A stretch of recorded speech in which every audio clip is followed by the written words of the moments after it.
पाटील यांच्या वाढदिवसानिमित्त आज 1 ऑगस्ट रोजी येरमाळा येथे बस स्टँड ते छत्रपती शिवाजी महाराज चौक पर्यंत रस्त्याच्या दुतर्फा विविध झाडांची रोपे सकल मराठा समाज बांधवांच्या वतीने आज लावण्यात येत आहेत।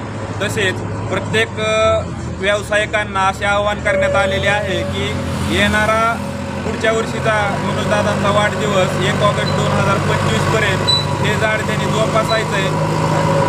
प्रत्येक झाड जोपासल्याचा फोटो आणि पुढल्या वर्षी त्यांचा सकल मराठा समाज बांधवांच्या वतीने विशेष सन्मान केला जाणार आहे। म्हणून व्यावसायिक ही उत्स्फूर्तपणे झाडे लावण्यासाठी सहभागी होत आहेत आणि हे झाड पूर्णपणे जपण्याचं आणि वाढवण्याचं त्यांनी आश्वासन दिलेलं आहे।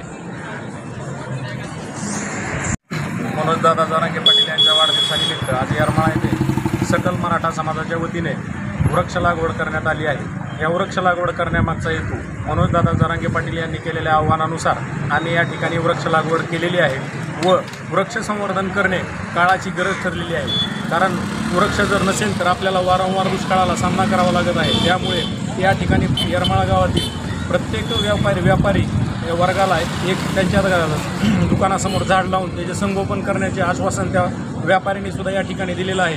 आणि पुढच्या वर्षीच्या वाढदिवसा दिवशी त्या ज्यांचं झाड एकदम व्यवस्थित वाढ आणि ते संवर्धन केलेलं आहे त्यांचा या ठिकाणी येरमाळा सकल मराठा समाजाच्या वतीने सत्कार करण्यात येणार आहे। झाड लावताना